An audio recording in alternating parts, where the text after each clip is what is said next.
The historic neighborhood of Avondale is swarming with families and restaurants, but it's also home to a dangerous stretch of road along St. John's Avenue. Now the Florida Department of Transportation is trying out some new technology there to make it safer. Our Shelby Danielson is live along St. John's Avenue with the details. Shelby.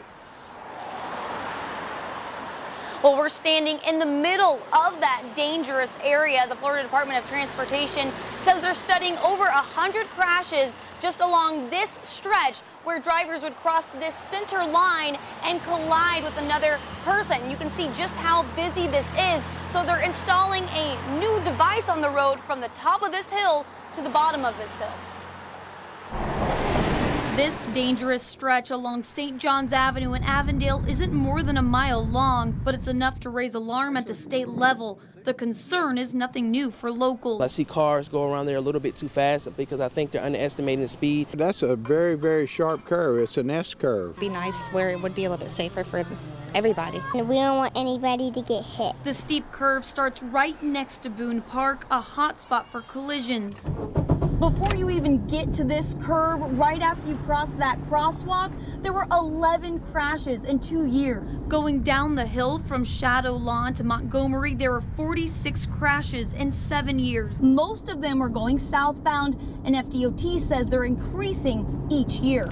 FDOT says it's a result of distracted drivers crossing the center lane. They're going off the road, not controlling their vehicles properly. Ron Tittle says if you need to use your phone, pull over instead of putting someone's life in danger. So they are trying something new. It will be a first for Northeast Florida. They will be installing solar-powered retroreflective markers. When you illuminate something more using LED lights, for instance, they're brighter and people can, there's no reason you couldn't see them, even in inclement weather. Spokesman Ron Tittle says the markers proved to work in South Florida, so it's their turn to try it out. When they look at different areas, they do studies, and then we'll try different things that would be to see what would work most effectively. So we're going to use this as a first test to see if this works on this location to help curtail some of these crashes. The markers will be placed in the center and on the outside lanes. They're meant to get your attention. If this works well here, then we will look at expanding it to some of these other areas. Cut down on these crashes and make it safer for everybody.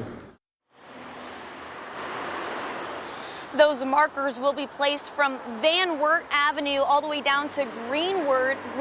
We're in the middle of that stretch right now. It will cost $100,000 in taxpayer money, but it's part of the FDOT budget, I'm told. Now, this whole entire construction will last 4 to 6 weeks along this area, and they will have some daily closures for this already busy roadway, but they said they're going to try to do that in non-peak hours. It will start next week. Live in Avondale, Shelby Danielson, First Coast News.